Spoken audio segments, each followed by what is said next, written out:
মিছিল করেছি, লড়াই করেছি, সংগ্রাম করেছি, রক্তে মাংসে আদর্শ জাতির পিতা বঙ্গবন্ধু শেখ মুজিব। বাংলাদেশ ছাত্রলীগের কেন্দ্রীয় কমিটির সাবেক সাধারণ সম্পাদক ইসাক আলী খান পান্নার মৃত্যু নিয়ে ভয়াবহ তথ্য দিল ভারতীয় পুলিশ।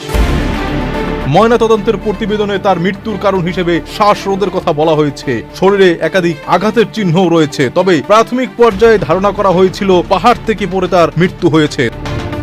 তার মরদেহ ইতিমধ্যে বাংলাদেশের কাছে হস্তান্তর করেছে ভারতের মেঘালয় পুলিশ এবং তাকে রাজধানীর বনানী কবরস্থানে দাপন করা হবে। পালানোর সময় পান্নার সঙ্গে প্রায় $2 কোটি ছিল বলে স্বজনদের বরাতে জানায় ভারতীয় গণমাধ্যম। তবে মৃতদেহ উদ্ধারের সময় কোনো মুদ্রা পাওয়া যায়নি বলে জানিয়েছে পূর্ব জয়ন্তিয়া পাহাড়ের জেলা পুলিশ প্রধান গিরিপ্রসাদ। ইসাক আলী খান 1994 সালে ছাত্রলীগের কেন্দ্রীয় সাধারণ সম্পাদক নির্বাচিত হন। 2012 সালে আওয়ামী লীগের সম্মেলনের পর তিনি দলের কেন্দ্রীয় উপকমিটির সহ সম্পাদক হয়েছিলেন।